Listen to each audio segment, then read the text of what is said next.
She thought she knew what betrayal felt like, until the day she discovered her entire relationship was built on a lie his sister orchestrated like some twisted puppet master. He looked her in the eyes, kissed her, told her he loved her, all while hiding the fact that he never wanted to meet her in the first place, that he was tricked into dating the half-paralyzed black woman his meddling sister thought would be good practice for him. 3 weeks of falling in love, of finally believing someone chose her, not out of pity but out of genuine desire, and it was all constructed on a foundation of deception.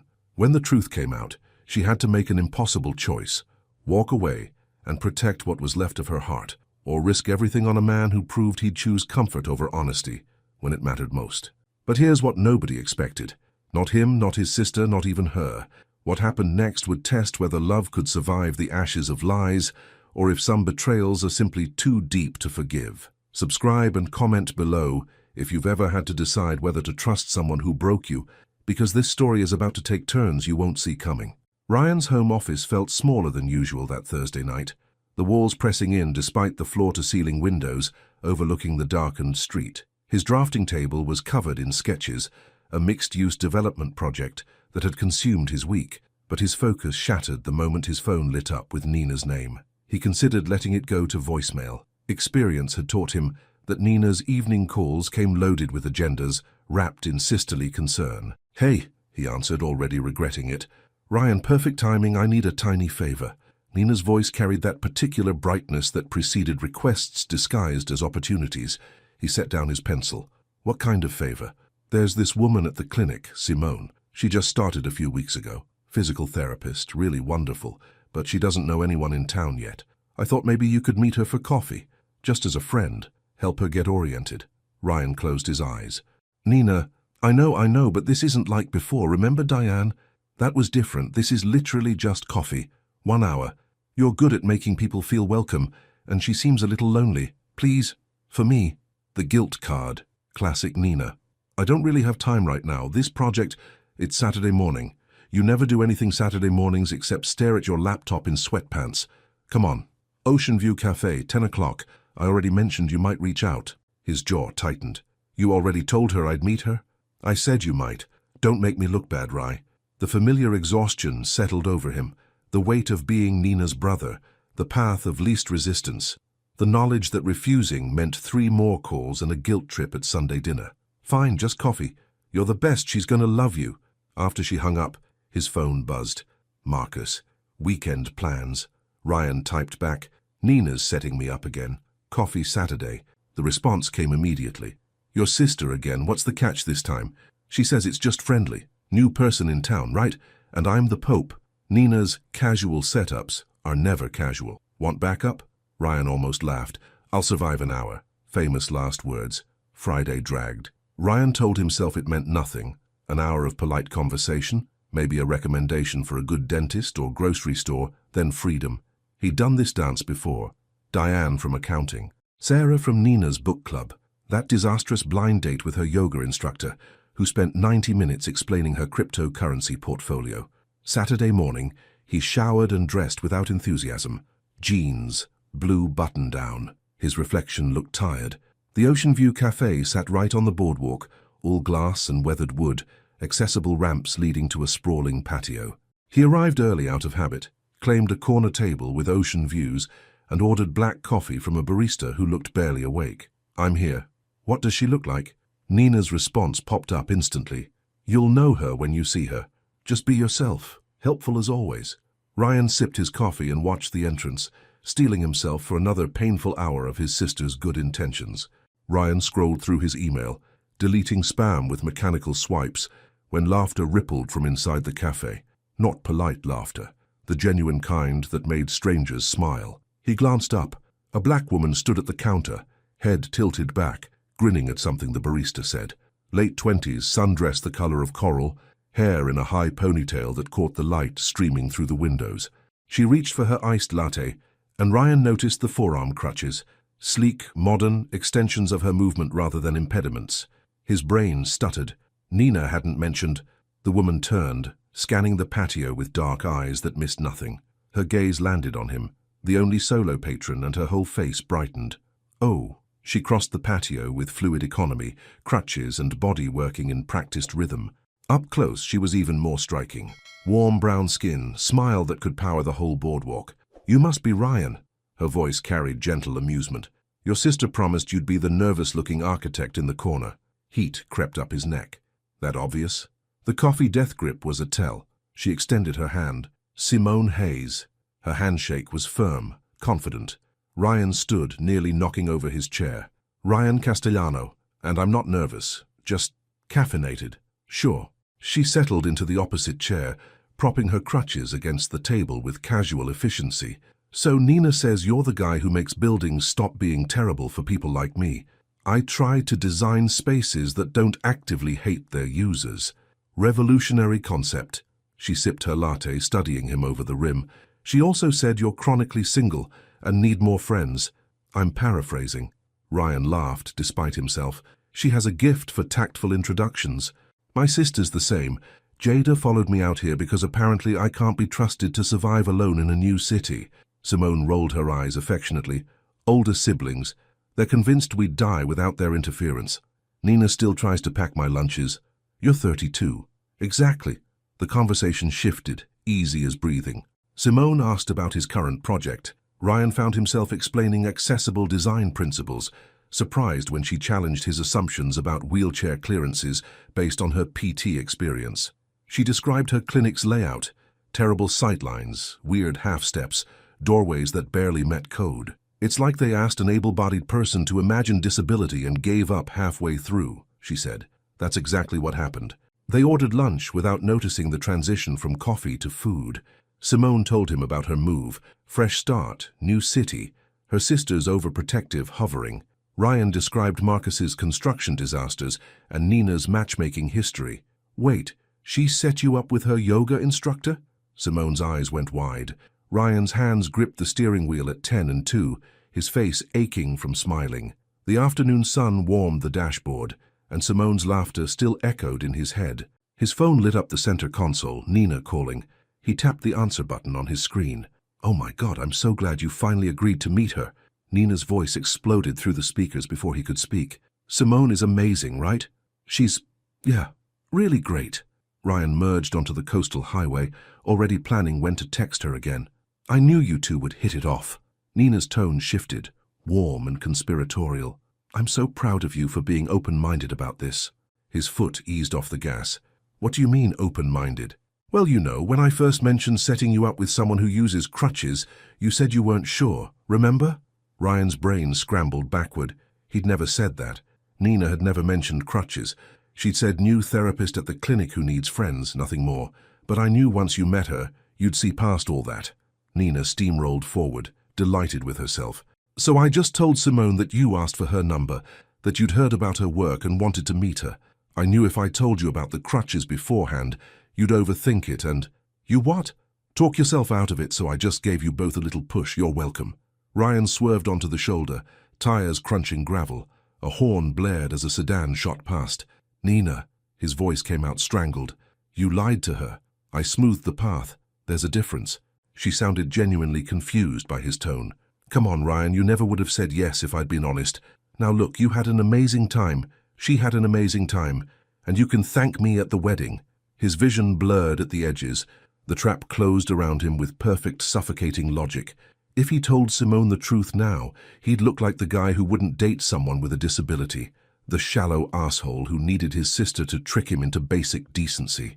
Never mind that the crutches had registered for maybe 5 seconds before Simone's personality took over. Never mind that he'd been captivated by her mind, her humor, the way she challenged him about design without pulling punches. None of that would matter. The story was already written. Ryan Castellano needed to be manipulated into meeting a disabled woman. "I have to go." He ended the call before Nina could respond. His phone sat silent on the passenger seat. Outside, the ocean glittered, oblivious. The parking lot asphalt still held the day's heat. Ryan checked his phone, 5:47 p.m., 13 minutes early. He shoved the phone in his pocket, pulled it out again, reread Simone's last text from this morning. "Can't wait for tonight. Fair warning, I have opinions about that new pavilion design you mentioned." His chest tightened. 5 days of texts that made him laugh at his desk, made his co-workers ask why he was grinning at his phone. 5 days of not saying what needed to be said. A silver Honda pulled into the accessible space. Simone emerged with that economical grace he'd watched at the cafe, crutches already positioned. The evening light caught the angles of her face, turned her smile into something that knocked the air from his lungs. "Hey," she reached him, lifted one crutch slightly in greeting. Ryan stepped forward, awkward, and Simone laughed, warm, knowing, and leaned in for a hug. Her arms came around his shoulders. She smelled like coconut lotion and something citrus. The embrace lasted 3 seconds. His pulse hammered for all of them. "Ready?" She pulled back, eyes bright. The words assembled themselves. "There's something I need to tell you about how Nina set this up." His mouth opened. "I've been looking forward to this all week," Simone said, already turning toward the boardwalk. "Real talk. I almost cancelled 3 times because I was so nervous." The confession dissolved. Ryan fell into step beside her. The boardwalk stretched ahead, wide and smooth, the ocean rolling infinite to their left. Simone set an easy pace. Couples passed them, elderly hands clasped, teenagers loud with performance. Nobody stared. The world felt smaller, just the two of them and the rhythm of their movement. "So," Simone glanced at him sideways, "you asked last time about how I ended up in PT," Ryan had asked carefully, at the tail end of Saturday's marathon conversation. Simone had deflected with humor then, promised the full story later. 3 years ago, I was finishing my master's in kinesiology. Her voice stayed level, almost clinical. Competitive swimmer since age 7. My whole identity was in the water. She described the beach, the kid thrashing in the riptide, the decision that wasn't really a decision, just her body moving before her brain caught up, the rescue, the rocks, waking up in the ICU with a doctor using words like incomplete injury and mobility aids and new normal. 2 years of rehab that made childbirth look easy, according to my mum, who's done both. Simone smiled, but it didn't reach her eyes. I had to grieve the person I was and build someone new from scratch. That's... Ryan searched for words that weren't inspiring or brave. The vocabulary of people who reduced her to a story. Terrifying. Yeah. She looked at him properly then, surprised. It really was. Still is some days. The next morning, Ryan sat at his drafting table, staring at elevations for a mixed-use development that refused to come into focus. Lines blurred. His phone sat face up beside his coffee, Nina's text glowing. "How are things going with Simone?" "You're welcome, BTW." He picked up the phone, put it down. The emoji felt like a taunt. At noon, he called her. "Coffee? Today, 4 o'clock. His voice came out harder than intended. Nina paused. "Everything okay?" "The place near your hospital. See you there." Ryan arrived first, claimed a corner table, ordered nothing. When Nina breezed in, still wearing scrubs, her smile faltered at his expression. "You lied to both of us." He kept his voice low, controlled. "You told Simone I asked to meet her. You told me she just needed a friend." Nina's hands went up, defensive. "I gave you a push. You manipulated us." "Oh, come on." She dropped into the chair across from him. "You never would have said yes if I'd mentioned the crutches. You would have made excuses, overthought the whole thing. That wasn't your decision to make. And now look." Nina leaned forward, eyes bright with conviction. "You're happy. She's happy. What's the actual problem here?" Ryan stared at her. She genuinely didn't see it. "The problem is, she thinks I chose her, specifically sought her out. So tell her the truth now that you're together." Nina waved this away like cigarette smoke. "She'll understand. You're making a mountain out of nothing. Promise me." Ryan's jaw tightened. "No more discussing us, with anyone. Let this develop without your involvement." Nina sighed, theatrical. "Fine, but you're being ridiculous." He left without ordering coffee. That evening, Marcus's wife, Lisa, set down her wine glass with a sharp click. "You still haven't told her." Ryan had just finished explaining the Nina confrontation. Lisa's horror was immediate, visceral. "Every day you wait makes this worse." She looked at Marcus. "Tell him." "Already have." Marcus twirled past her. "Multiple times." "Imagine how this looks," Lisa pressed. "She's probably spent her whole life wondering if people see her or just the crutches. Then this guy you supposedly asked specifically to meet her, and it feels like proof she's desired for herself. And it's a lie." The word hung there. "Lie. This weekend," Ryan said quietly. "I'll tell her this weekend." Marcus and Lisa exchanged a look that said they'd heard that before. Ryan lay in bed that night, phone glowing in the dark. He typed, "I need to tell you something about how we met." Deleted it. Nina wasn't completely honest about delete. There's something I should have. His phone buzzed. Simone. Can't stop thinking about last night. Then, I really like you, Ryan. This feels different. Real. His throat closed. He typed, I really like you too. It feels real to me too. It did. God help him, it did. He turned off the phone and stared at the ceiling until dawn. Saturday evening arrived with Ryan standing outside Simone's apartment building, wine bottle sweating in one hand, flowers wilting slightly in the other. 6:30, right on time. His stomach churned. The door opened before he could knock. Simone stood barefoot in a casual dress, her face lighting up when she saw him. She pulled him inside for a kiss that tasted like garlic and lemon. She'd been cooking. His guilt spiked so sharply he almost pulled away. Jada's already grilling me about you, Simone whispered against his mouth. Fair warning. The woman in the kitchen matched Simone's height and striking features, but wore skepticism like armor. Jada Hayes dried her hands on a towel, her assessment of Ryan immediate and unflinching. So you're the architect? Not a question. Guilty. Ryan offered the wine. Thanks for having me. Dinner was a careful dance. Jada's questions came precise and probing. How long had he lived here? What kind of projects did he work on? How close was he to his family? Each answer seemed weighed and measured against some internal rubric. She's always like this. Simone rolled her eyes, passing the salad. Ignore her. I don't mind. Ryan met Jada's gaze. You're looking out for your sister. Something flickered in Jada's expression. Not quite approval, but acknowledgement. Over chicken and wine, Ryan learned their parents still lived 3 hours away, calling Simone twice daily. Jada had followed Simone here 6 months after her move, ostensibly for a teaching position, but really to babysit me, Simone teased. Someone has to. Jada's smile softened her words. The sisters moved together easily, finishing sentences, trading inside jokes, reaching for serving dishes in perfect synchronization. Ryan watched Simone laugh, completely at home, and felt something crack wider in his chest. After dinner, Jada stood. I'll help clean up. The kitchen was separated by the thinnest wall. Ryan heard every word. He seems great. Jada kept her voice low. Which is exactly why I'm worried. This feels fast, Simone. For once, can't something just be good? Simone's laugh held an edge. I really like him. I just don't want you hurt again. Silence. Then the clink of dishes.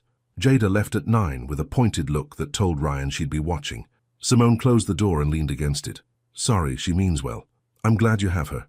Ryan meant it. They settled on the couch, Simone tucking her feet beneath her. She reached for his hand. After my accident, guys I'd been seeing just disappeared. One said he couldn't handle it. Her thumb traced his knuckles.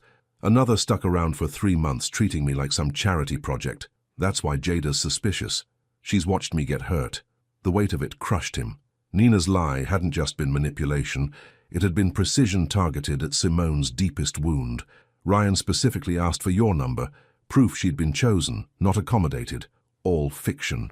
I feel like I can trust you. Simone squeezed his hand. The word trust landed like a blade between his ribs. Simone, his throat closed. She was looking at him with such openness, such hope. Coward. I'm really glad we met, he finished. He kissed her softly and left before he could do more damage. In his car, he texted Marcus, I'm the worst person alive. The response came instantly. Then stop being. Tell her tomorrow. Ryan drove home rehearsing confessions, each one dying on his tongue. Tomorrow. Sunday. No matter what. He'd been making that promise for a week. Sunday morning light cut through Ryan's bedroom window. He woke with his jaw clenched, resolution hardening in his chest. Today. No more excuses. He texted Simone before he could overthink it. Can we talk later? Maybe a walk on the beach. Her response came within minutes. Perfect. But first, I need help with something. Any chance you're free this morning? I'm trying to install some grab bars in my bathroom and could use an extra set of hands. I'll feed you breakfast. Ryan stared at the message. The universe was testing him. He typed back, be there at 10, bringing tools. Simone's apartment smelled like coffee and something citrus when she opened the door. She'd already measured everything, marked the studs, laid out the hardware with engineer's precision. You've done this before, Ryan said, setting down his toolbox. YouTube PhD, she grinned. But my drill skills are embarrassing. They worked in comfortable rhythm. Simone directing, Ryan drilling pilot holes, both laughing when her perfectly level marking was off by half an inch. The intimacy of it struck him. Her bathroom, her space, her trust that he belonged there. "Hold this steady," she said, bracing one bar while he secured the bracket. Their hands touched. She didn't pull away. When the first bar was mounted, Simone tested it, putting her full weight on it. "Solid work, Castellano. Learn from the best." He meant Marcus, but the words felt like another small deception. Simone made omelettes while he finished the second bar. They ate at her kitchen table, sun warming the room, easy conversation flowing. She told him about a difficult patient, a kid relearning to walk after a car accident. Her passion for the work radiated through every word. "I'm so used to proving I don't need anyone," she said suddenly, setting down her fork, "that I forget it's okay to accept help sometimes." The vulnerability in her voice nearly broke him. "You don't have to prove anything," Ryan said quietly. "Not to me." She reached across the table, squeezed his hand. "I know. That's new for me." By early afternoon, both grab bars gleamed on her bathroom wall. Simone grabbed them, did a theatrical pull-up attempt that made Ryan laugh despite the confession speech cycling through his head. "Beach walk?" she asked. "Yeah, let me meet you there. I need to grab something from home first." A lie. He just needed 20 minutes to gather courage. He drove to the coast rehearsing words. "Nina wasn't honest with you. She told you I asked for your number, but that's not how it happened. I need you to know the truth. Simple, clean, honest." He parked at the boardwalk, saw Simone waiting by the entrance. His pulse hammered. This was it. He walked toward her, opened his mouth. "Before we walk," Simone said, "I just want to say something." Ryan's lungs froze. She knew. Somehow she'd figured it out. "I've been thinking about trust, about letting people in." Simone's smile was tentative, brave. "I want you to know. I'm all in here. I trust you. I'm letting myself hope this is real." The words hit like a fist to his sternum. "I trust you." This was the moment. The door she'd opened. He could step through it, confess everything, give her the truth she deserved. Ryan looked at her hopeful face and felt his courage dissolve like sugar in rain. "If I tell her now, I ruin this perfect day," he thought. "Tomorrow after work, somewhere private." The rationalization felt reasonable, protective even. He took her hand. "I trust you too." They walked. The dinner plates clinked softly as Brianna gestured with her fork. "Okay, but seriously, how did you two meet? Because everyone at the clinic is dying to know the story." Ryan's hand froze halfway to his wine glass. Simone's face lit up, that radiant smile that still made his heart stutter. "Ryan's sister Nina is a patient care coordinator at our clinic. She told me Ryan had heard about my work and wanted to meet me." She glanced at him, eyes warm. "Honestly, that meant everything. After some of the disaster dates I've had, most guys wouldn't specifically seek someone out like that," Brianna said, leaning forward with romantic interest. Jada's fork paused mid-air, her protective sister radar clearly pinging. Simone squeezed Ryan's hand under the table. "Exactly. He chose me deliberately, not some random swipe or setup where I was an afterthought. He heard about who I was and thought, I want to meet her." The words landed like punches. "Chose me deliberately." Ryan's throat closed. He managed what he hoped passed for a smile, lifting his wine glass to hide behind a long drink that tasted like ash. "That's actually really sweet," Brianna continued, oblivious to the way Ryan's shoulders had gone rigid. "Nina must have known you two would click." "She did." Simone's thumb traced circles on Ryan's palm. "She told me, my brother asked about you specifically. I almost didn't believe her. Guys don't usually." "Well, this one did." Jada's tone carried a question mark Ryan couldn't quite read. The kitchen felt too small, the walls pressing in. Ryan pushed back from the table with a forced laugh. "Bathroom. Be right back." He locked himself in Simone's small bathroom, gripping the sink's edge, staring at his reflection. 2 weeks. 2 weeks of letting this poison spread, watching Simone weave the lie deeper into her understanding of them. He chose me deliberately. The worst part, he had chosen her, just not the way she thought, not in the way that mattered to her wounded heart. His phone buzzed. "Marcus, tell her tonight. Last chance before this blows up in your face." Ryan splashed cold water on his face and returned to find the conversation mercifully shifted to Brianna's disastrous Tinder experiences. The dinner wound down. Brianna left first, hugging Simone with promises to grab lunch next week. Jada lingered at the door, her goodbye to Ryan noticeably warmer than previous encounters, almost approving. When the door closed, Simone sagged against it with a happy sigh. "That was perfect. Everyone loves you." "Simone." Ryan's voice came out rough. About how we met. Her phone shattered the moment, her mother's name flashing on the screen. Simone's expression shifted to patient resignation. I have to take this. Mom's been worried since Jada mentioned, she answered. Hi, Mom, yes, I'm fine. Ryan stood in the kitchen, washing wine glasses, while Simone paced the living room, her voice soothing. He's a good person, thoughtful, kind. You'd really like him, I promise. 20 minutes of maternal anxiety. 20 minutes of Simone defending their relationship, vouching for Ryan's character, building him up to her worried mother as someone trustworthy. When she finally hung up, exhaustion lined her face. Sorry, she means well, but... Simone shook her head. She's convinced I'm rushing into something that'll hurt me. Ryan's confession died unspoken. She was already emotionally wrung out. Adding his betrayal tonight felt cruel. Cowardice dressed up as compassion. He kissed her goodnight, promised to call tomorrow, and escaped to his car. Sitting in the dark parking lot, head against the steering wheel, Ryan's phone lit up. Marcus. How was dinner? Ryan couldn't bring himself to respond. 2 weeks, 14 days of active, ongoing deception. He'd crossed some invisible line from waiting for the right moment into something uglier, deliberate concealment, letting Simone fall deeper, while the truth waited to destroy everything. The clock was ticking, the explosion was coming, and he absolutely deserved it. The gallery hummed with polite conversation and the clink of wine glasses. Simone stood beside a sustainable housing model, her champagne flute catching the track lighting, as she listened to Ryan explain the rainwater collection system. You really love this, she said, watching his hands trace invisible lines in the air. I do. He glanced at her, warmth spreading through his chest, despite the constant low-grade guilt that had become his companion. And I love that you get it. She touched his arm briefly. Go network. I'm fine, I want to look at the sketches over there. Ryan watched her navigate the crowd, the graceful efficiency of her movement, the way people unconsciously made space without making it obvious. Pride swelled in him. She belonged here, in his world, completely at ease. Across the room, David Chen materialized beside Simone. Ryan watched them chat, saw Simone laugh at something David said. Normal networking, nothing concerning. 2 hours later, the gallery had thinned to stragglers.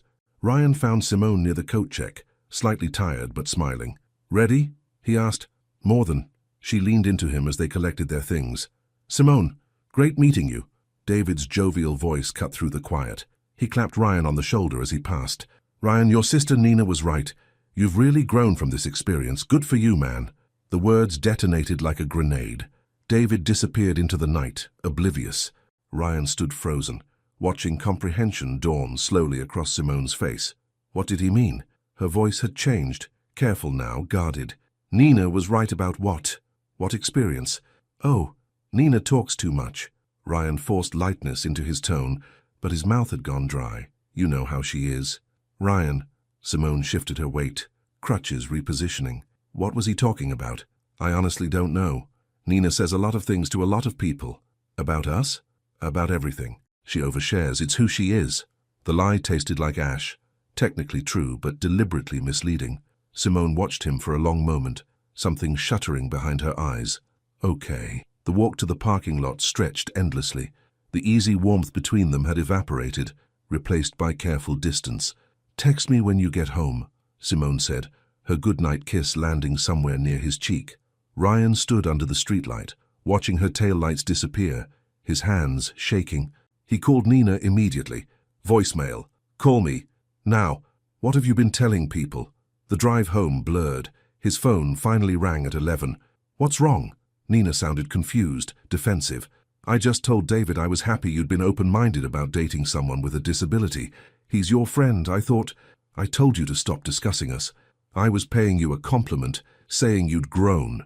Ryan woke to his phone buzzing on the nightstand. 6:14 a.m. The text from Simone glowed in the pre-dawn darkness.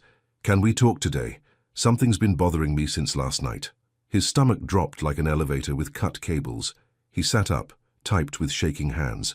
Of course. Lunch? I can come to you. Her reply came within seconds. Café Lucia, 12:30. I'll be there. He showered, dressed, drove to his office on autopilot. His drafting table remained untouched all morning. Instead, he paced between his desk and window, rehearsing explanations that grew more desperate with each repetition. Simone, There's something about how we met. My sister wasn't entirely honest with either of us. I should have told you this weeks ago. At noon, he gave up pretending to work. By 12:15, he sat in his car outside Café Lucia, gripping the steering wheel. The confession formed and reformed in his mind, each version feeling simultaneously insufficient and catastrophic. Inside, Simone already occupied a corner booth. She'd positioned herself facing the door, watching for him. The careful staging felt ominous. "Hey!" He slid into the opposite seat. "Hi." Her smile didn't reach her eyes. The server appeared. They ordered without looking at menus, coffee for both, neither hungry. Simone waited until they were alone again. "I need to ask you something directly." Ryan's pulse hammered in his throat. "Okay. Last night your colleague, David, he said Nina was right about you growing from this experience. What did he mean by that?" The question hung between them like smoke. This was it. The moment. Tell her everything. But Simone's expression held something fragile, something guarded he'd never seen before. If he confessed now, he'd confirm her worst fears, that he'd needed convincing to date her, that she was a project, a lesson in open-mindedness. The partial truth slipped out before courage could intervene. "I think Nina has been talking about us to people at her work, making a bigger deal about us dating than necessary." He held Simone's gaze, hating himself. "I've already told her to stop. I'm sorry if it made you uncomfortable." Simone studied him, silent, reading for deception. "That's all?" Her voice carried careful neutrality. He made it sound like there was more to it. Ryan forced himself not to look away. "Nina's dramatic. You know how she is. She sees herself as the matchmaker and won't shut up about it." Technically true, also completely insufficient. Simone's shoulders dropped slightly, tension releasing, but not entirely. "I just hate the idea of people talking about us like we're some kind of, I don't know, story." "I know, I hate it too." The server returned with coffee. They ordered sandwiches neither wanted. Conversation limped forward. Simone mentioned the clinic being short-staffed, everyone pulling double shifts. Ryan talked about a difficult client. The easy rhythm they'd built over weeks felt stilted, off-key. When they parted an hour later, Simone's hug lasted a beat too short. Ryan watched her walk back toward the clinic, crutches moving with efficient grace, shoulders carrying visible fatigue. The urge to chase her down, confess everything, nearly overwhelmed him. Instead, he got in his car and drove to Nina's house. Friday evening arrived with golden light slanting through Ryan's apartment windows. He checked his reflection one last time. Dark slacks, white button-down, the cologne Simone had mentioned she liked. Tomorrow was her birthday. Tonight he'd planned something perfect. His phone buzzed. "Almost ready. Should I dress up?" "Definitely," he typed back. At 6:30 he knocked on her door. When it opened, his breath caught. Simone wore a deep blue dress that brought out the richness of her skin. Her hair swept up to reveal the elegant line of her neck. "Wow," he managed. "You clean up pretty well yourself." She grabbed her clutch and crutches. "So where are we going?" "You'll see."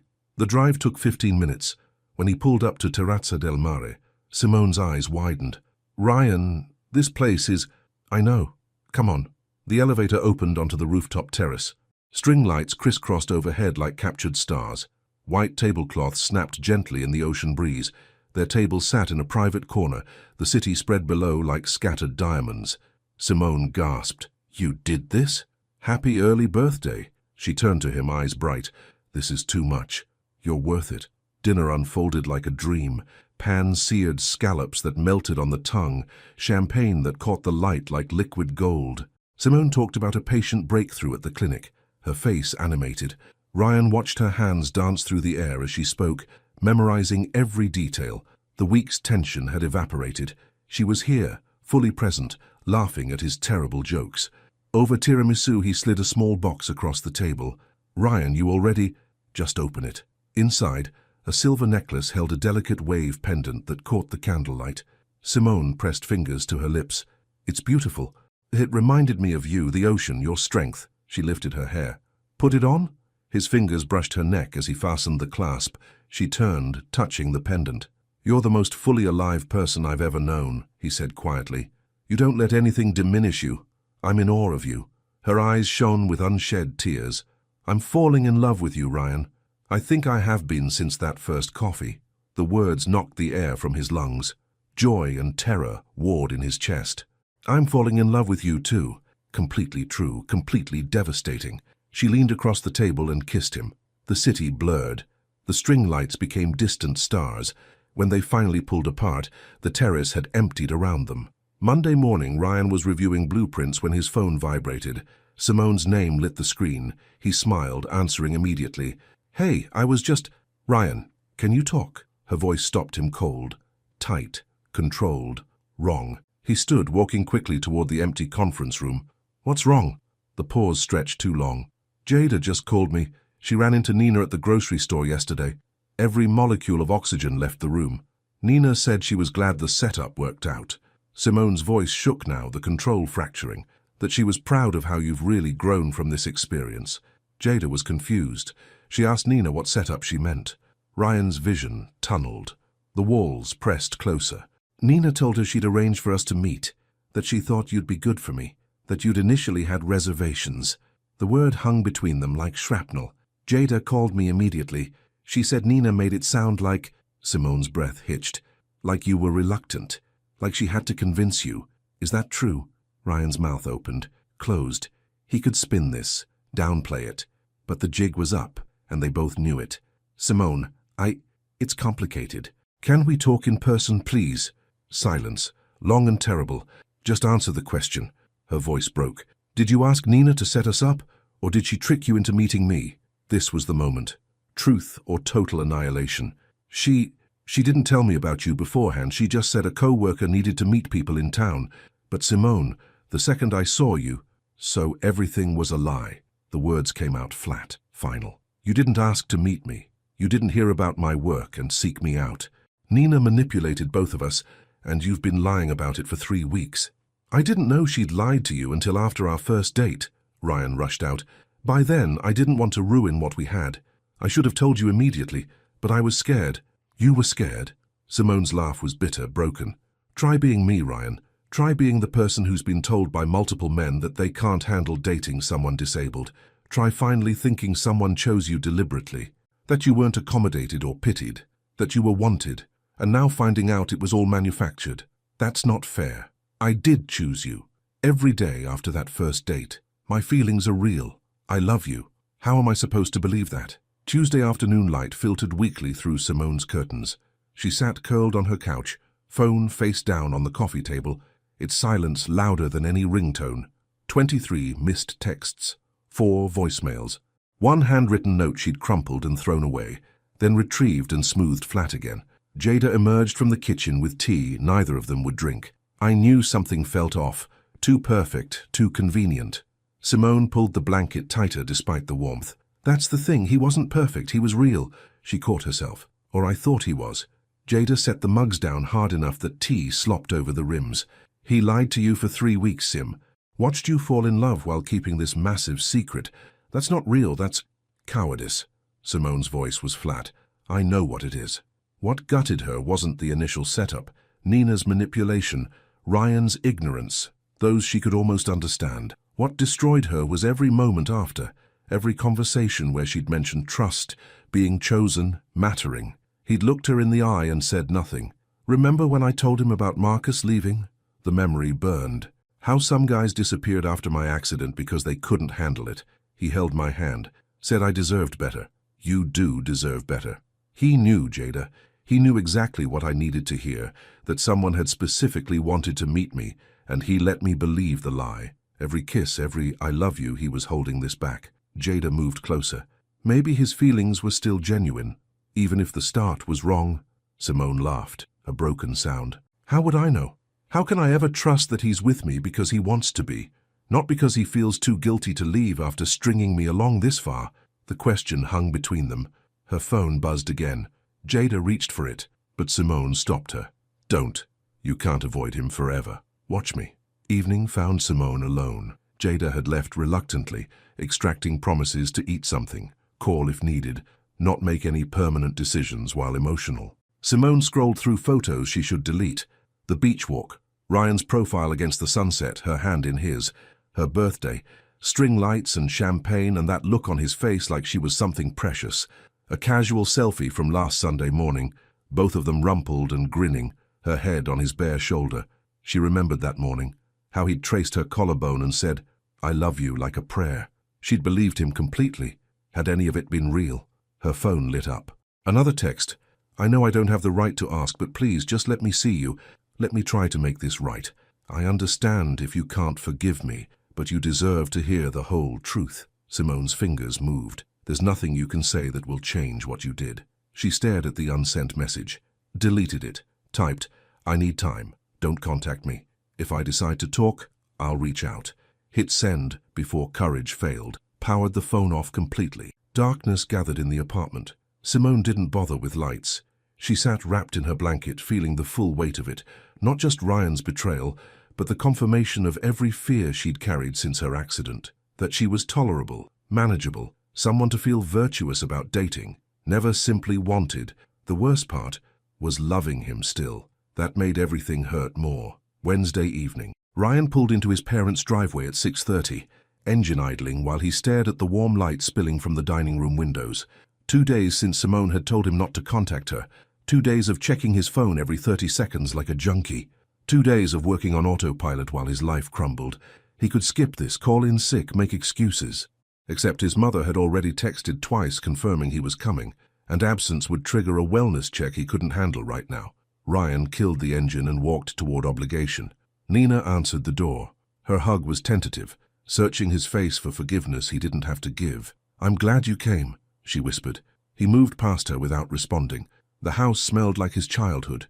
Garlic, tomato sauce, fresh bread. His father stood at the stove in his usual spot, his mother setting the table with the good china. Tom nursed a beer in the corner, and Ryan's cousin Melissa sprawled across the couch, showing his mother college brochures on her phone. Normal. Unbearably normal. Dinner unfolded with practiced rhythm. Pasta arrived in steaming bowls. His father asked about the waterfront project. His mother fussed over whether Tom was eating enough. Melissa complained about SAT prep. Nina stayed quiet, pushing food around her plate.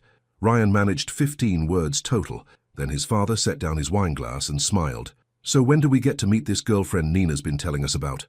Ryan's fork stopped halfway to his mouth. His mother beamed. Nina says she's lovely, and what a sweet story. You asking Nina to introduce you? The fork clattered against porcelain. That's not what happened. Silence crashed over the table. Nina went white. Nina lied. Ryan's voice came out flat, controlled. To me, to Simone, to all of you. She manipulated both of us into meeting under false pretenses, then spent weeks spreading a narrative that makes me look like either a bigot who needed to overcome prejudice or some kind of saint doing charity work. His mother's hand flew to her chest. Ryan, what are you... Let me finish. He wasn't yelling. Somehow that made it worse. Nina told me Simone was just a co-worker new to town who needed friends.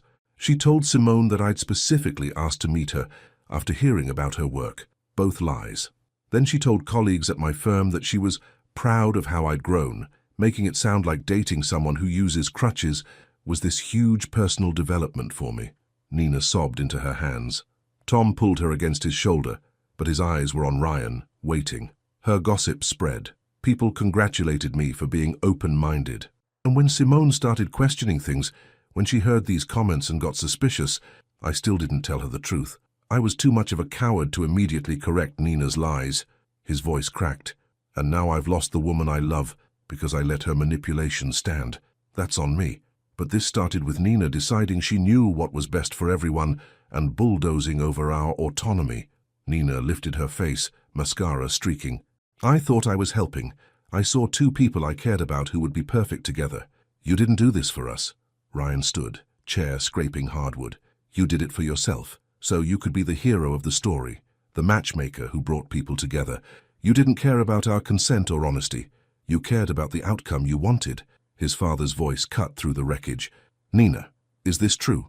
She nodded, unable to speak. Ryan grabbed his coat. He couldn't breathe in here anymore. Couldn't watch his mother's horrified expression or his father's disappointment. At the door he turned back. You owe Simone an apology, a real one, in writing, so she can process it on her own time. Take responsibility for what you did without centering yourself or your intentions. Nina whispered. Okay. His mother called after him. Ryan, wait, please. He was already gone. In his car, hands shaking against the steering wheel, his phone rang. Marcus. I just blew up family dinner. Good. No judgment, just solid presence. What now? Ryan started the engine. Now I figure out how to prove to Simone that my love was real, even if the beginning was wrong. He drove home through dark streets, something like purpose settling in his chest. He couldn't undo his cowardice, but he could take full accountability. That night, he pulled out paper and pen. Dear Simone, the truth, at last. Ryan's apartment looked like a paper graveyard. Crumpled drafts overflowed the trash can, scattered across the coffee table, littered the floor around his desk. Each one had started strong before veering into self-justification or dissolving into empty platitudes. I never meant to hurt you. No, intent didn't matter. If I could go back, delete. He couldn't. Please understand that I centered himself, not her. Dawn crept through the window, painting the ocean gold. Ryan stared at version 8, 3 pages of handwritten truth that finally felt honest. He read it aloud to the empty room. I'm not writing to ask forgiveness. I'm writing because you deserve the full, unvarnished truth, and because I need you to know that my failure was about my cowardice, not your worth. The timeline came next. Nina's phone call framed as casual favor. His arrival at the cafe, that first glimpse of Simone laughing with the barista, attraction instant and overwhelming, nothing to do with surprise. Nina's post-date confession, his choice, moment by moment, to stay silent. I told myself that confessing immediately would make your disability a thing when it wasn't, that waiting would be kinder. I see now that I was protecting myself from discomfort, not protecting you from pain. His hand cramped. He kept writing. You asked if I stayed out of pity or guilt. The only guilt I felt was about the lie, never about being with you. You were never a burden, never an obligation, never anything but the woman I fell in love with more deeply every day. The hardest part came next, acknowledging the specific cruelty of his silence. You told me about men who disappeared or treated you like charity. You shared your fear of being accommodated rather than chosen. And I let you believe you had been chosen deliberately, knowing that false belief was exactly what you needed to feel safe with me. That was unconscionable. Ryan's vision blurred. He blinked, kept his pen steady. The ending took 20 more drafts compressed into 2 paragraphs. No grand promises, no bargaining, just clarity. If you never speak to me again, I understand. You deserved brave honesty, and I gave you protective silence. But know this, you are worthy of real, intentional love, not despite your disability, but as the whole remarkable woman you are. My love for you was genuine from the moment I met you, and if you decide to give me another chance, I will spend every day proving that I choose you, deliberately and completely, not because I have to, but because I get to. He signed it, sealed it, stared at the envelope. At 2 o'clock Thursday afternoon, Ryan walked into Simone's clinic. The front desk coordinator looked up, curious. Could you give this to Simone Hayes at the end of her shift, please? The woman nodded, tucking it aside. Ryan left without waiting. His phone rang as he reached his car. Nina, did you write your letter? Yes. Her voice was small. I'm mailing it today. Let me see it first. They met at the coffee shop where he'd confronted her before. Nina slid 2 pages across the table, hands shaking. Ryan read carefully. She'd done it right. Full accountability, no excuses, genuine remorse without centering her own pain. Mail it today. Nina's eyes filled. Do you think she'll forgive me? I don't know. Ryan stood. But she deserves the apology, whether she forgives you or not. 6 o'clock. Simone finished charting her last patient, shoulders aching from a brutal shift. The desk coordinator caught her at the door. This came for you earlier. Simone's stomach dropped at Ryan's handwriting. She sat in her car as the parking lot emptied, envelope burning in her hands. Sunset painted everything orange and purple. Finally she opened it. 3 pages. His careful script. The full truth, at last. Tears came halfway through the first page. By the end, she was sobbing. Anger and grief and something else tangled together. He'd hurt her, deeply. His apology was real, complete. She still loved him. She didn't know if love was enough. Simone folded the letter carefully, placed it in her bag like something fragile. She drove home through blurred streets, carrying the weight of a decision she wasn't ready to make. Simone woke to grey light filtering through her bedroom curtains. Ryan's letter sitting on her nightstand like evidence at a crime scene. She'd read it 3 times. Once in her car outside the clinic, tears blurring the ink. Once at midnight, curled on her couch with chamomile tea gone cold.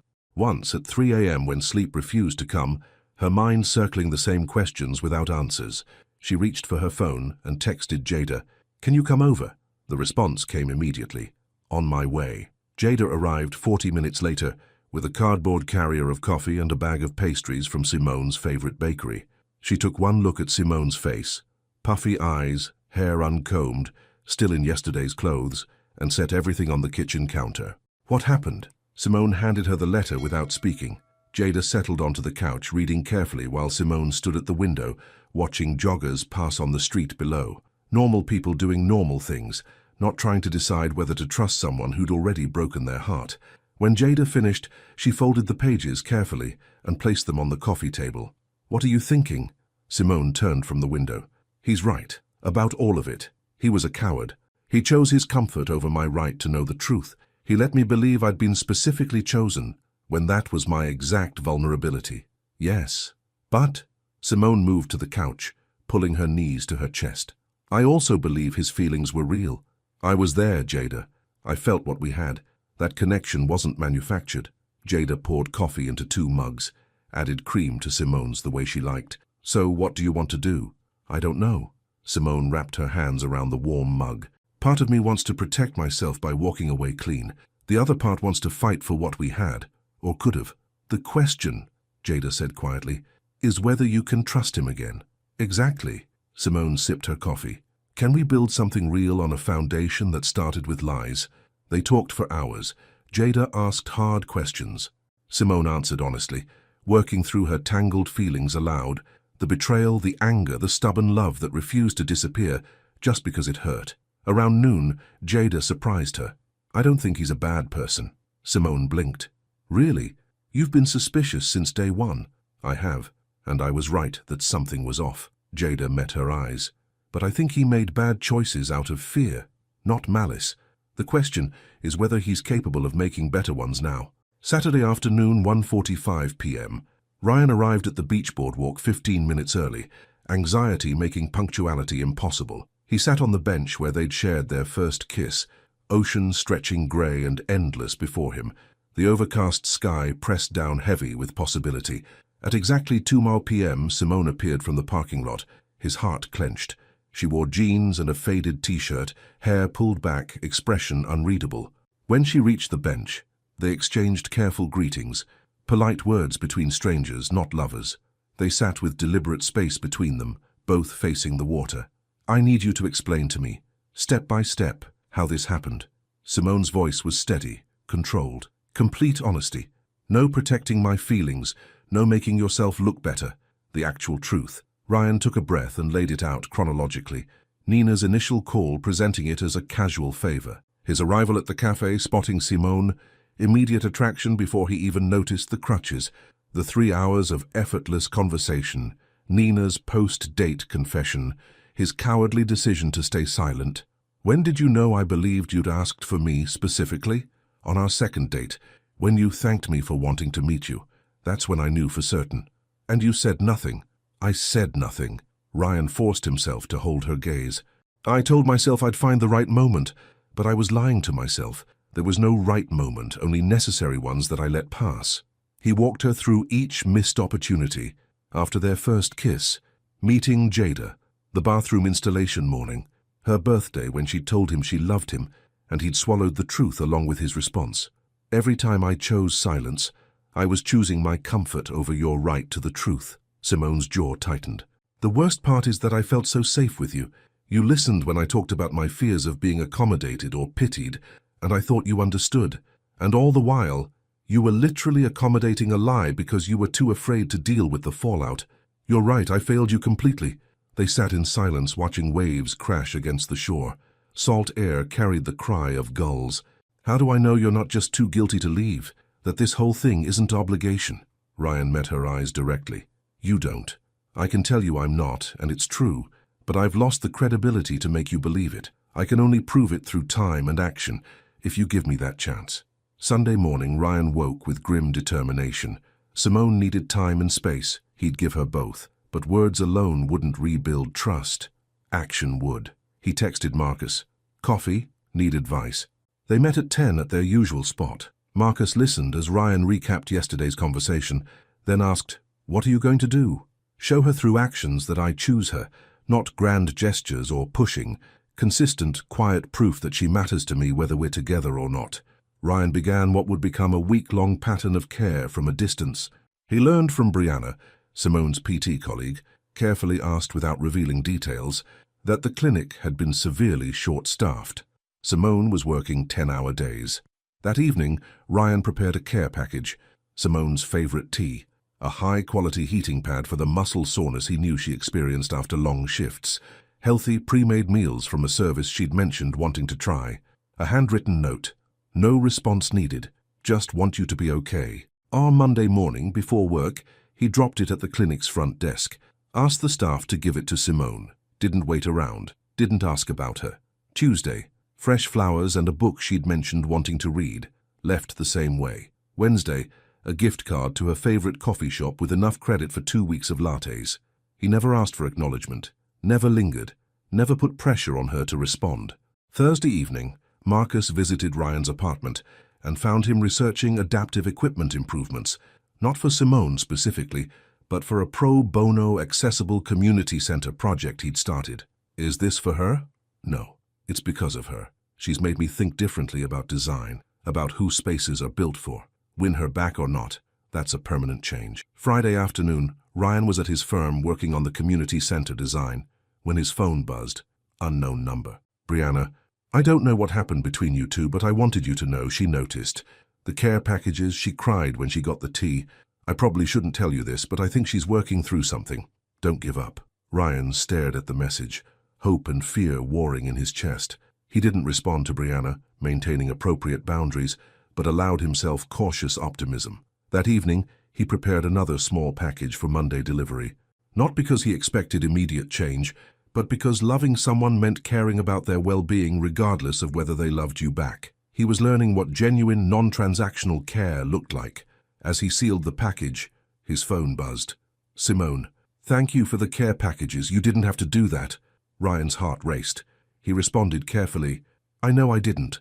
I wanted to. You've been on my mind. Long pause. You've been on mine too. Ryan didn't push. Get some rest. I hope work gets easier. A simple heart emoji came back. Not reconciliation, but not nothing.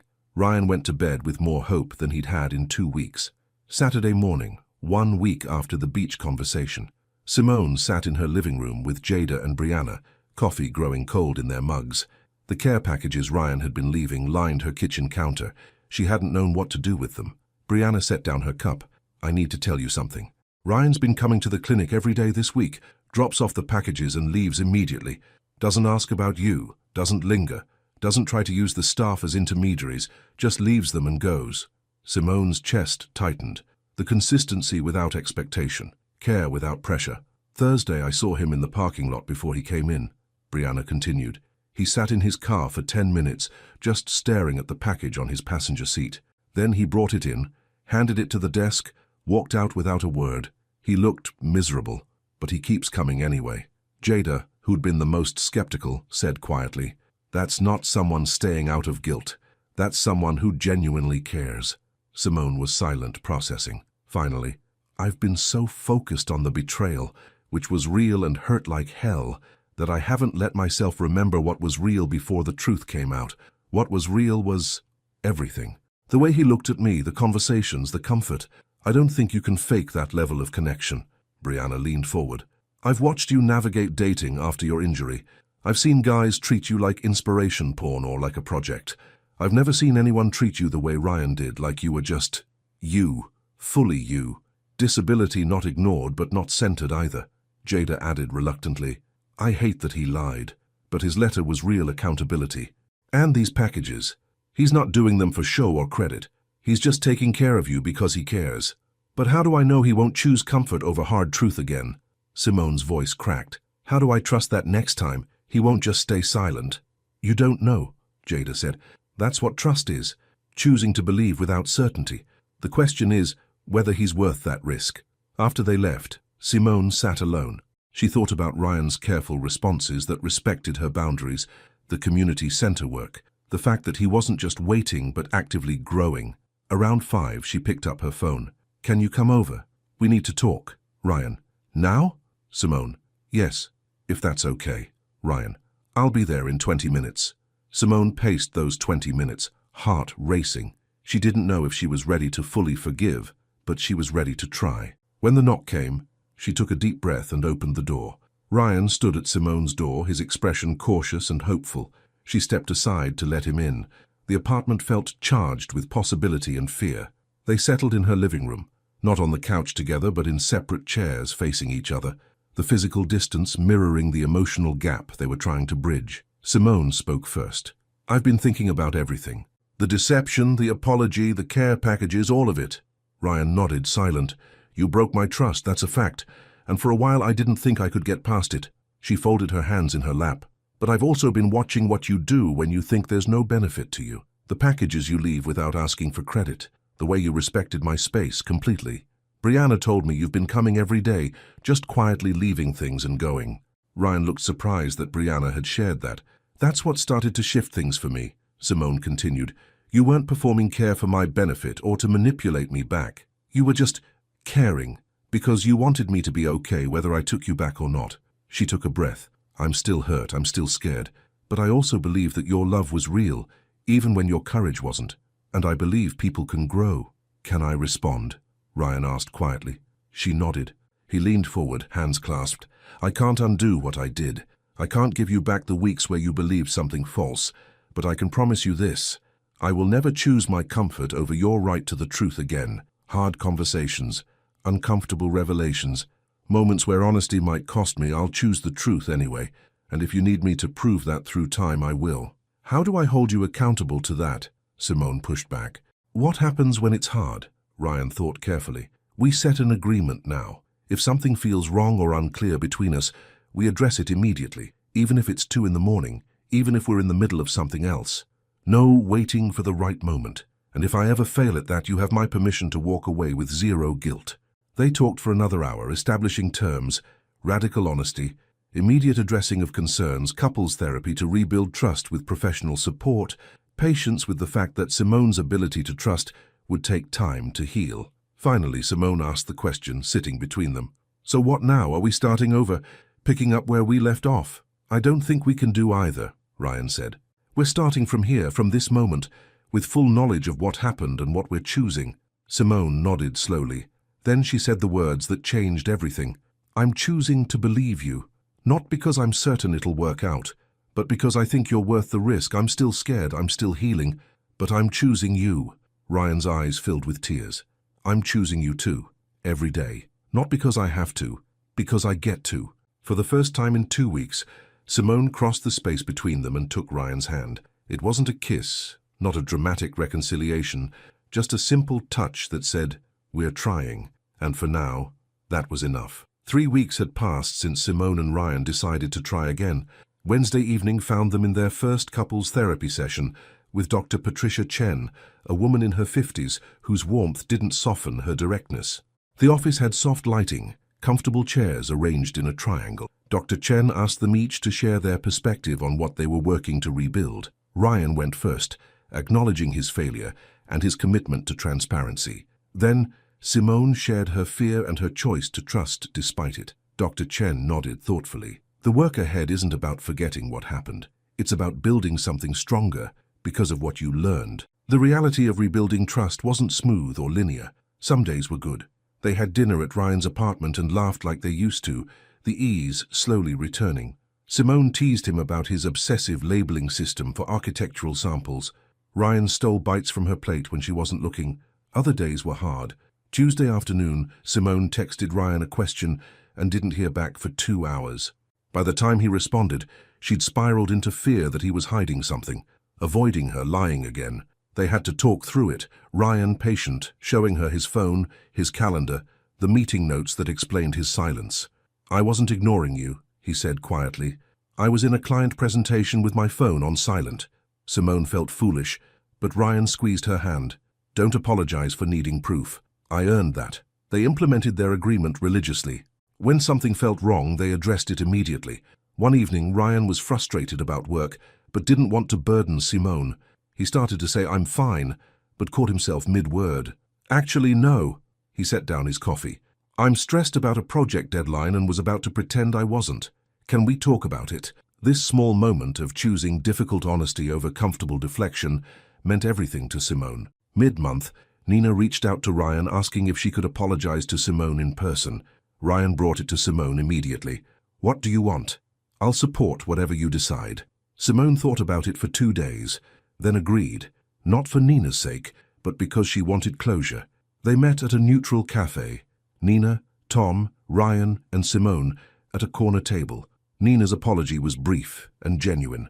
"I violated your autonomy because I thought I knew best. I was wrong, and I'm sorry. I hope you both can heal, whether that includes forgiving me or not." Simone accepted the apology but set a clear boundary. "I appreciate this, but going forward, I need distance. Maybe in the future that can change, but right now, I need space from you." Nina nodded, accepting the consequence. Tom thanked Simone for giving Nina the chance to apologize.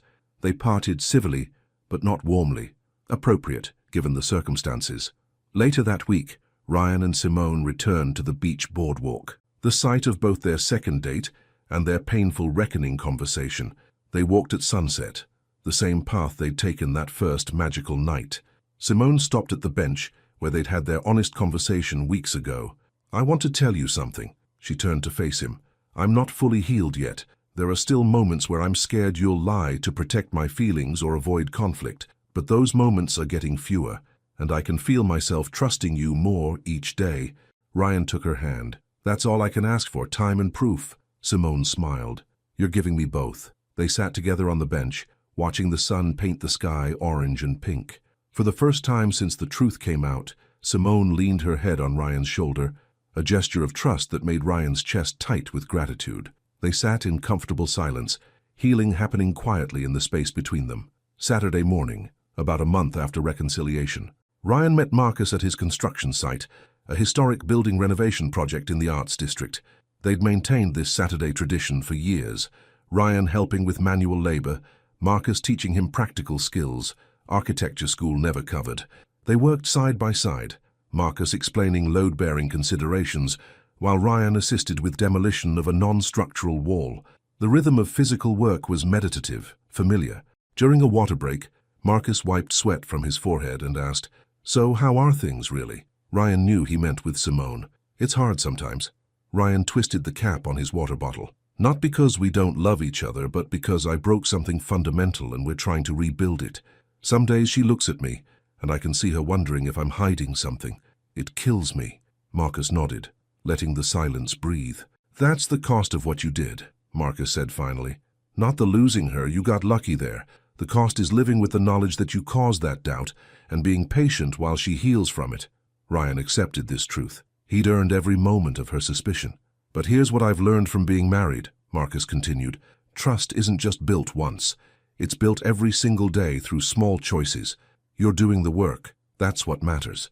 They returned to demolition, sledgehammers finding their rhythm against aged plaster. The physical exertion felt therapeutic. After a while, Marcus spoke again. "Lisa and I almost didn't make it, you know, before we got married." Ryan stopped mid-swing. He'd always seen Marcus and Lisa as the gold standard. "I screwed up," Marcus explained. "Not as bad as your situation, but bad enough. Lied about some debt I'd racked up, trying to handle it myself. She found out and felt betrayed that I didn't trust her with the truth. How'd you recover?" "Same way you're doing. I took full responsibility, proved through action that I'd changed, and gave her time to heal. Been 10 years now. We're solid." Marcus set down his sledgehammer. "But I never forgot that I caused that crack, and I've spent every day since then choosing to be honest, even when it's uncomfortable." By late afternoon, they packed up tools. Marcus offered final wisdom. "The thing about breaking trust is that if you rebuild it right, through real change, not just apologizing, what you build is actually stronger than what you had before, because now it's based on tested truth, not untested assumption." Ryan absorbed this, hopeful. Marcus clapped him on the shoulder. "You're doing good, man. Keep showing up, keep being honest, and give her time. That's all you can do." That evening, Ryan shared Marcus's wisdom with Simone over dinner at her apartment. She listened thoughtfully, then said, "He's right. I can feel us getting stronger. It's just taking time." "I've got time. All the time you need." Simone smiled, the warmth reaching her eyes, something that had been returning gradually but wasn't yet automatic. They were healing, slowly, honestly together. Saturday morning arrived with that particular quality of early fall light, golden, slanted, full of promise. Ryan stood outside the accessible community art center, watching the first visitors arrive for the grand opening. 3 months had passed since the reconciliation, 3 months of therapy sessions, difficult conversations, and small moments of rebuilt trust. Simone approached from the parking lot, radiant in a deep blue dress. She'd seen the plans, but not the finished space. Ready? Ryan held the door. She moved through the entrance, forearm crutches clicking softly against polished concrete. Then she stopped, taking it in. Wide doorways that anticipated movement, adjustable height work tables, adaptive equipment, thoughtfully integrated rather than segregated, bright natural light flooding the open studio space. Simone ran her hand along a pottery wheel with a modified seat. You did this. Ryan shook his head. You inspired it. But I did it because it's right, not to win you back. That distinction matters. She looked at him, understanding exactly what he meant. The work was genuine, not transactional. The space filled gradually. Local artists, community members, several of Simone's patients from the clinic who'd used the space. Ryan watched a woman in a power wheelchair navigate effortlessly between stations, her face lighting up. Ryan? He turned to find Jada approaching, her expression softer than he'd ever seen it. I was wrong about you, she said quietly. I thought you were too good to be true, and when the truth came out, I thought I'd been right. But you've proven yourself. The way you've shown up these past months, that's real. I just did what I should have done from the start, told the truth, and showed up consistently. Still, Jada touched his arm briefly. My sister's happy. That's what matters. Later, Simone brought her parents over, visiting for the first time since the reconciliation. Her mother's hug was warm but assessing, her father's handshake firm and measuring. Beautiful space, her father said, scanning Ryan's face for something. Thank you, sir. Simone tells us you've been in therapy together. Ryan met his eyes directly. Yes, working through what happened, making sure we build something solid this time. Her mother asked careful questions throughout the afternoon. Ryan answered honestly, making no excuses, demanding nothing. They were protective. He understood completely. As the event wound down, Ryan and Simone drove to the coast. 6 months after reconciliation, spring bloomed along the coast with aggressive optimism, wildflowers colonizing every available inch of hillside, ocean fog burning off earlier each morning. Ryan's apartment buzzed with warmth and laughter as he and Simone hosted their first dinner party together, full circle from that careful evening at Simone's place where Jada had interrogated him with protective suspicion. Tonight's guests filled the living room with easy energy. Jada and her new boyfriend Derek, Marcus and Lisa Brianna. Ryan pulled garlic bread from the oven while Simone tossed salad, their movements around the kitchen synchronized from months of practice. Passing olive oil without asking, adjusting seasoning with a glance. Jada watched them from the doorway, wine glass in hand. She leaned toward Brianna. They made it. Brianna smiled. Never doubted it. Well, maybe a little. Over pasta and too much wine, conversation flowed through work disasters and family absurdities. Marcus launched into the story of his near breakup with Lisa before marriage, the debt he'd hidden, her fury at the deception.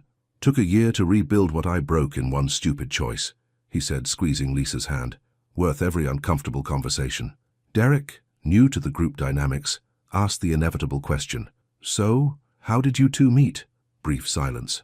Simone's fork paused halfway to her mouth. Then she set it down, meeting Ryan's eyes across the table. He nodded slightly. Your call. It's complicated, Simone said. Ryan's sister set us up under false pretenses, told me he'd asked to meet me specifically, told him I just needed a friend in town. We fell hard before the truth came out, then had to decide if what we had could survive being built on a lie. Ryan added, voice steady. I made it worse by not confessing immediately. Chose comfort over courage and nearly lost her because of it. But we made it, Simone continued, because we both chose to do the work. Therapy, radical honesty, patience with the healing process. Best decision I ever made, staying and fighting for us instead of running. Derek looked uncertain whether to be moved or horrified. Jada rescued him. They're stronger for it now. Trust me, I was skeptical as hell, but they've proven themselves. The vulnerability deepened rather than dampened the mood. Lisa shared her own story of almost divorce 3 years in. Brianna admitted she'd sabotaged 2 good relationships out of fear. The evening became less performance, more confession, the kind of connection that only happens when someone risks truth first. As guests filtered out around 11, Jada pulled Ryan into a real hug at the door. "Thank you for proving me wrong about you," she whispered. Ryan hugged back. "Thank you for protecting her when she needed it." Later, kitchen cleaned and leftovers stored, they collapsed on the couch. Simone tucked her feet under Ryan's thigh, that casual intimacy that spoke of comfort rebuilt brick by brick. "That went well," she said. "You telling the real story, that was brave." Felt important. "We're not hiding what we survived."